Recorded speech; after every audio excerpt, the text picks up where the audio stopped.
DJ motherfucking Rello on the beat. DJ motherfucking Rello on the beat. It's your boy DJ Rello. Today I got a special guest with me, up and coming Chicago entrepreneur, artist, Pro Baker. Yo, what it is, boy? DJ Rello, finally caught you, boy. Yeah, we both been doing this shit for a long time, man. Yes, sir. You know I try to support anybody from the hood, from the land, you know what I'm saying? So, you know what I'm saying? Is this too much leather? Huh? Is this too much leather? No, it ain't too much leather. It's a winter side spring type day. Had to put the leather on for you, Yeah. boy. So let's get in the video. So, man, when did you start rapping though? Well, you know, I'm kind of like a rapper, singer, you know what I'm saying? So I kind of... You an artist, yes. I kind of branded R and me, R and M-E, you know what I'm saying? I don't want to say the king of R&B because I ain't no Usher, Kells and all them, Isley. They all got that locked down, but right. I don't think people will jump down my throat if I say I'm the king of R&B, rhythm and me, you know what I'm saying? Loving me and touching me, you know what I'm saying? Also, yeah, so that's what you get, that R&B. Yeah, you know, so I've been doing this I've been really doing it all my life. But I've just been getting serious about it probably the last 7 years, 8 years, you know, putting out projects. Like my first project was Politics of a King, my first full. How'd you come up with that concept? Well, Politics of a King, you know, I was doing radio, you know, and I was doing a lot of politicking with a lot of politicians down at the radio station. And, you know, I'm a king myself, so, you know, as a king, you have to learn how to politic with people, and you have to learn how to, you know, communicate and deliberate different things, and you know, so I said Politics of a King, you know what I'm saying? And then my second project was I believe it was Escape from Illinois. Escape from Illinois. I came up with that idea because I like Kurt Russell movie Escape from New York and Escape from LA, and I feel like as a young black man in Chicago growing up, we all just trying to escape the, you know what I'm saying, the hardships, the poverty, the killing, the violence in Chicago. So I put together that title because, you know, I'm a young black man trying to escape Illinois. I love the city, but, you know, sometimes the goal is, you know, we got to make it out. To make it out, you know what I'm saying? You know, so then my third project was Life Under a Pear Tree. Now, I produced that whole project by myself. I came up with that project because my brother died. My brother had passed, rest in peace. Rest in peace. Rest in peace, Jimmy Lee Baker. He had passed. So I had took a picture that me and him had took down in North Carolina when we was young during a family reunion. So I had took that picture, and then I used that picture as my album cover because we was up under a pear tree. My grandma Ellis had a pear tree in her front yard. So him and I was up under a pear tree when we was young. So I just took that picture, and it's a very emotional album. So after that project, I had came out with my recent project, which is Radio King. Radio King, Pro Baker Radio King, RADIOK 1NG. You can find it online right now.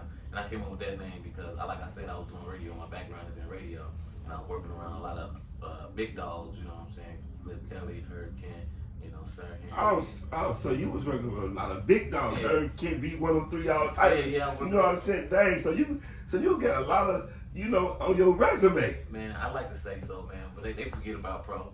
They forget about Pro. So I came up with that name, you know, and really I was trying to snatch it back because the radio personality down at GCI kind of stole my name. You know, Kyle Santillion, I met him multiple times because the producer of his show, you know, me and him did a radio show in Chicago State. I met him a couple times, and next thing you know, I woke up one morning, he blasted on Instagram, y'all follow Radio King Kyle, and I'm like, mother. You was mad, huh? I'm still kind of mad, but I moved on from that. But I did want to kind of share that story with you. You know, that's how I came up with my Radio King. I kind of dropped the name a little bit, but when I get back in radio, they'll see my importance when I start doing more podcasts, get on a station somewhere, or even, you know, develop my own station. They'll see why I call myself that. Like I said, I went to Chicago State University, got my communications degree from there, and we had Hurricane down there, Troy Tyler. So you got a lot of background. You went to college, you got your, you know what I'm saying? I ain't know that, you know what I'm saying? I just thought you was like straight street. Oh man, sometimes I portray that, you know, but I'm a little educated. ain't nothing wrong with that. Ain't nothing wrong with that. I'm a little educated, you know. Ain't nothing wrong with that. Ain't nothing wrong with that. So what made you take it serious? You said you know, what made you take it serious? Money, man. Money? Money. I wanted to understand in the business of music, you know. So, as I ran into one of my buddies, Ayo Mills, as I ran into him, he definitely showed me the business of music, because he produced and mixed and mastered my last project, Radio King. And I learned a lot of business from him, I always respect him for that, you know what I'm saying? And I always love him for that and believing in me and trusting in me, you know what I'm saying? Giving me records that, that anybody else would have had, they would have did a lot with, you know what I'm saying? A lot of mistakes that I made was on me, you know what I'm saying, when I was dealing with him. A lot of the mistakes was on me, but I appreciate the love and support he showed me because, by him having his Grammys and working with Bad Boy and all that stuff like that, I appreciate the time that and the belief that he put in me. All the mistakes was mine. So is it true that it's it's 90% business and 10% music? Yeah. Because that's what I heard. Yeah. And could you elaborate on more than that? I mean, see, the thing is, a lot of people gotta learn how to, making the music is easy. A lot of us, we can make music in our sleep, but a lot of us don't know how to put The business. they don't know the business. We don't know how to put ads behind our song. We don't know how to track our music through BDS spins and all that stuff. We don't know how to, like I said, ads, putting our music online with BDS, getting it copywritten, going out and getting paid for your performances, being in my live and stuff like that, registering yourself. You know what I'm saying? Little stuff like that. We don't focus on that because that's the boring part of it. But it's really the most important part of it. Making music is easy. It's easy, you know what I'm saying? But we don't know how to get past that because we don't know how to market ourselves. And put money behind it. We feel like putting money into marketing is a waste of time. No, but it's not. That's the thing that's gonna take you off. Putting money behind yourself in marketing and stuff like that. Putting money behind your image and marketing. And a lot of us need to start doing our own shows instead of hopping on these shows where people charge you $200, $300, $400 just to perform in front of a crowd of your own audience. You know what I'm saying? A crowd of people that's waiting to perform too. It's hard to get somewhere doing stuff like that. So we need to start throwing our own concerts. It's something I learned. Throwing our own concerts, booking our friends to perform with us, and all of us having people come out and see us perform, how we build your name up in the city. That's what I've been doing for like probably the last year. I started doing that, and I've been getting booked from other people and stuff like that because I got a nice catalog of songs. You feel me? So when I put like my little performance tracks together, I get them like the first 8 bars, then the hook. For all my songs. When I go down the list, I realize people enjoy a well put together show. You know what I'm saying? A well put together set. So that's how I took myself to the next level when I'm getting booked, man. And pretty soon, right now the prices are low. Right now, I take $50 to show up. I don't put my prices out there, but eventually, I want to get to the 100K. I want to get to the million. Right. Millions. You know what I'm saying? Like Beyonce go overseas, get a 1.5 or something like that, and just to shake my ass on stage. Yeah, for 30 minutes. For 30 minutes. So, what would you say to all these young people? What would you say to all these young people, that's out here with this drill music? I say to these young people, the drill music, this is my saying. Drill music will always be the soundtrack to genocide. So I understand that record label will put money behind the death that you put out there because, like I remember Clips, lots of other gown Clips. That was part the Neptunes, right? Neptunes, yeah. I forgot. Malice. Yeah. Malice. No Malice. He calls up No Malice now. He says too much blood on his hands. He'll never perform the song again. The Clips Malice said it? Yeah, because he did it in one interview. He said there's too much blood on his hands. A lot of people started selling drugs and died behind the song. because so many artists in Chicago, they think because Lil Durk, Chief Keef, all these drill rappers, so they think, and I ain't gonna say they all the violence, they part of the violence because like before they came out, it was Lil Wayne, Gucci Mane, and all them. They was rapping about cars, clothes, and all that. But now you got the Chicago rappers. They in what's the name, a whole new wave. Yeah. And not only just Chicago, and overseas. Yeah, and that's the influence. You feel me? We got New York drill. What they got like drill overseas, like you said. It's just the influence. I really think young people need to understand the influence they have. And like I said, I do it for the money, but at the end of the day, your music gonna live on a lot longer than you. And you gotta ask yourself, do you want to be 50 out here performing your drill stuff? You know what I'm saying? You gotta ask yourself, the music you put out, is it beneficial? I understand that negative music takes off and puts you in a place, but you know, at the end of the day, you know, you gotta ask yourself for real. You know what I'm saying? Are you willing to have that blood on your hands? You know, like No Malice said he wouldn't perform this song again, but not too long ago he was on stage with his brother performing, and maybe he had a change of heart. You know, but at the end of the day, you know, we have to really take ourselves accountable for the content that we put out, because the content that we put out, honestly, is what pushes everything, what moves the world. So we gotta really take advantage of our influence and try to influence our people to go in the right direction. And I want to put a lot of responsibility on the consumer too. You know what I'm saying? A lot of times the consumer don't want to hear that positive stuff, you know, but you know, cause the consumer have to really give positive music a chance, so more artists will want to do it, so they can really get feel like, okay, I'm going in the right direction, I get paid.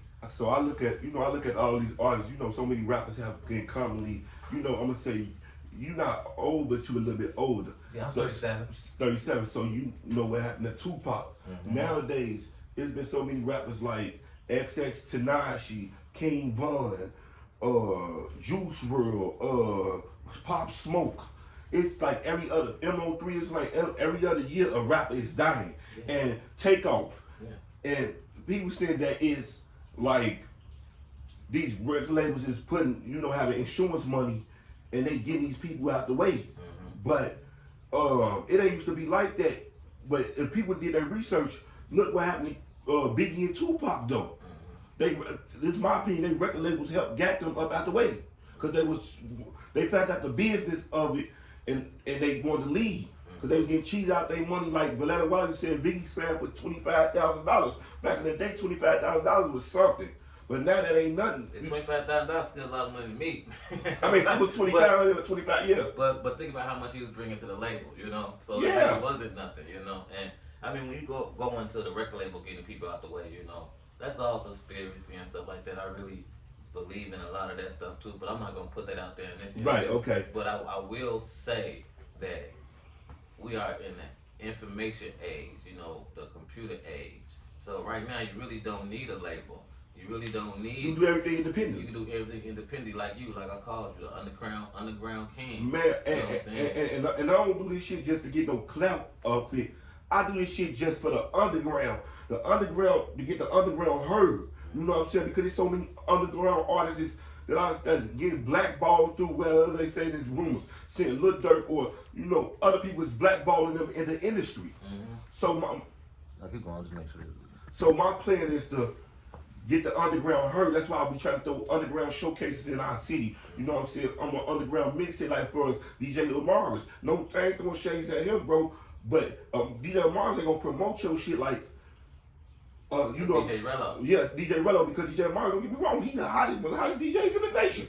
But he gonna get your money. See me, I'm gonna get your money, but I'm gonna promote your shit more. You know what I'm saying? Promote your shit more. So what's next for you though? I'm gonna ask you this question. Now, I see a great future in I see a great future for you. Now, when you get your money, your name up, is you gonna switch up? I'll be honest with you, this is my opinion. He said, hell yeah. No. Hell no. Hell fucking no. Cause that don't make me real. Mm-hmm. I throw back to school with bitch when I'm broke and ain't got shit. So just imagine when I get to a bag, I'm gonna be on some, ain't gonna lie to you, King Von shit, giving back. They talk about all the negative shit that boy did, don't mean to get out of the conversation. Not what you boy. But they don't talk about what's name, he's having toy drives, clothing drives. He brought it back to O Block. Mm-hmm. Then he broke down 10 bands with his boys. Cause he come from nothing. Mm-hmm. So that's how I am, bro. And then I always say, like you say, what I told you help me on the song. Mm-hmm. You help me, if I get on before you, not because I'm gonna show you some love. Or if I blow up all this interview and you say, man, Rello, I need another interview. I'm gonna either do that motherfucker for free or give it to you for the low because you supported me at my lowest, And that's the problem. Chicago don't support each other. Mm-hmm. Chicago, you gotta go out of town to Atlanta. You go to Atlanta, all the people supporting them. Mm-hmm. Mm-hmm. This is what I'm saying, bro. And that's the problem. Okay, so do you think that you got your ears to the streets. You probably was in the streets and do you think Chicago could be back one, or the violence can stop, or do you know it's just too far gone? I ain't gonna lie to you, boy. I think Chicago is doing a lot better with networking amongst each other and throwing events, putting a lot of Chicago artists on it. Like we got the mainstream, we got the what I'm saying the underground. I think Chicago got a lot better over the last couple of years. Even when you could see Lil Durk and Chance do a song, Herbo and them. They mainstream, but they work together. So I think Chicago has got to a place where we can get along in a way. We got all the bullshit out the way with Von and Duck. Rest in peace to him. Yeah, rest in peace to him. But see, it's still tensions too though, bro, because you got Dirk still rapping about that shit in his music and instead of you like he did a show in Chicago at the United Center last year, right? And he brought everybody, Lil Zay, Katie got bands. There's a couple more motherfuckers. But what he didn't do was, you say you the Chicago Jay-Z. You should have brought out Rule and them, the GDs. Because that would have showed that, even if our city wasn't as powerful, it would have showed that our city was powerful. Damn, these niggas, it would have fucked their head up. Because the whole run thing, Chicago, is into it. It's money in verses. It's money in us being at each other's heads. You know what I'm saying? I wouldn't even say that Lil Durk didn't even think about that. You know what I'm saying? He's like, man, no, let me go ahead, lead them over there, because you got to think about it. If you is to bring them two together, anything could happen. Anything could happen behind stage, bro. It could have went up. You know what I'm saying? So maybe they didn't have more conversations behind. You know what I'm saying? I think they just slowed down a little bit. Dirk might say he's not gonna rap against the the ops or whatever. But I bet you Lil Durk start looking at that royalties coming in and be like, oh, the royalties a little low this month. Let me say something about the ops real quick. You know what I'm saying? Because the thing about business, like, business, it be like business, and then most of them, like in the industry, Lil Durk and Young Boy, they be getting mad because motherfuckers be fucking with them, Business is, everybody looking at it like it's business. Just because like, for instance, if you was into somebody I was, you know what I'm saying, me and you ain't got nothing to do with it. Me and you ain't, with this business, it's about money. Who take care of the kids' money, you know what I'm saying? Do you have any videos out? I got a video on YouTube right now called Why Don't You? So you type in Pro Baker, Why Don't You? And that's my music video for one of my songs off my EP, Radio King, and I'm doing another video for Panty Droppers probably this summer. I get a lot of good responses from that, so I'm gonna give y'all a little bit of this Panty Droppers, and you know what I'm saying? To Trey Songz shit, huh? Yeah. I got this fire saying, girl out west, she always beat me in a red corset. Her best friend a Pisces fishnet. Fisherman come through with the catch. Flip flops, Gucci socks don't count. Boy shorts hold that booty by the ounce. All I wanna see is how the thing bounce. In a G-string on the couch. Little snippet, you know what I'm saying? A little quick snippet, you know what I'm saying? Well, that shit sound hot. Throw a little auto-tunes on that for me when you edit it. I'll just play. Yeah. So, like, if your friends, your girl, your family, if they had to say, you sound like somebody, who did they say you sound like? I mean, people say I look like Anthony Hamilton. I don't know if my sound is Anthony Hamilton like, because I do like soul music and everything like that. But I have a lot of comparisons, you know what I'm saying? I really think a lot of people stole a lot of my swag too, but I don't know, bro. I couldn't really put a person to my sound right now because I'm still developing my sound, So I feel like when I finally get that, it's gonna be hot. I'm putting together decent music right now. I can't put another artist on me right now. Right now I'm just the king of R&B. So the king of really, so nobody want. You said the king of R&B. R&B. You heard what he said, the king of R&B. Me. So don't look at this interview and be saying, oh, he the king of R&B. Nah, I'm the king of R&B. I'm the king of me. You know what I'm saying? I'm the king of my own style. So I'm gonna come out there. Sometimes you might hear me, you know what I'm saying, with a little rap cadence. Sometimes you might hear me with a melodic cadence. You know what I'm saying? It's just whatever that beat bring out of me at that moment. You know what I'm saying? Sometimes the beat dictate how I sound. A lot of times the beat dictate how I'm gonna put that record together. So if the labels come to you right now and say, would you sign a deal or would you not? And why? It depends on the label, because I do believe a lot of these people are demonic and stuff like that, and practice certain rituals that I don't practice. You know what I'm saying? So it depends on the label and the deal and how long they want to lock me in, and you know, and, and how God is working with me at that time, and how I need Him to protect me during the moments of me being around the devil, and or should I even deal with the devil? You know what I'm saying? So I don't know. You know what I'm saying? I have to have me a contract where I could have full control. I'll be able to do my own label and stuff like that. And because there's 360 deals out here. There's all type of deals out here that, and some of these up and coming, so you old and mature, you know the business. But some of these up and coming rappers don't know. They just see a dollar sign and they be okay. Let me say my name on this, and then when they realize they had fucked up, it's too late. Like I'm gonna be honest with you. I don't know if you know about the little rapper, Lil Timo. He from Wentworth Gardens over there on 39th. He was hot before the pandemic. Only reason why he couldn't, if it wouldn't have been a pandemic, he would have been hot doing shows, concert shows. He just, but I knew that because I ain't him. He made his own motion. He just came out recently and said, basically called out OTF because he said they blackballed him. They kept him on the shelf. Dirk ain't do no feature. He ain't share nothing with him or nothing, and brought his stuff back down to here because he was up there. He really didn't need them. He just probably sided with him because he knew him. And sometimes it be the people that fuck you over that you know. Yeah, you ain't never lied, boy. Yeah. You ain't never lied. There's a lot of jealousy in the game. There's a lot of jealousy in the game. I believe King Von better than Lil Durk.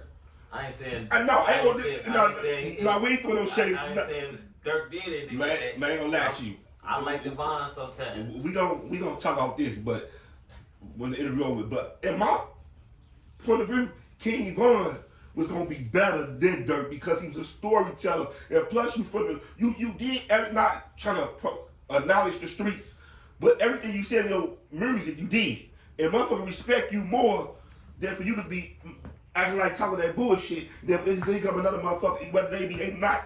Oh, he ain't really like that for real. Rest in peace to Von. Rest in peace, Von. He went down how he lived, Yeah. He went down how he lived, and I hate to talk about this because we so close to the city, you know what I'm saying? But we just gotta keep it real, you know what I'm saying? I like I say, drill music will forever be the soundtrack to genocide, and I'm gonna leave it at that. Because these young boys out here, they that's all they hear and that's all they see. But like I said, I work at a high school, and little homies be rapping with me, and I be telling them like, let me hear some. I hate to say it like an old G's, like, let me hear something positive in there. You know what I'm saying? Let me hear something off the AK. And all they do is AK, just pop the nigga, woo, and they could not even be like that. They could be just some schoolboys. Like you said, let me hear this. And you'll be like, you don't say nothing like that to them, but you be trying to motivate them. Yeah. And that's what I be trying to do. Motivate the underground. It's more than life than shooting a pistol. It's more than life than hanging on the block. It's more than life than going to jail. It's more than life than, you know what I'm saying, doing that dumb shit. And that's the problem. What they doing is mimicking. Yeah. Mimicking what they see and hear. And they hear. And half of these rappers, it's only like quite a few, bro, that ain't really no King Vons. A lot of King Vons, most of them just rap what they just rapping their music. You know what I'm saying? Just like R.P. Duck. That's my cousin, bro.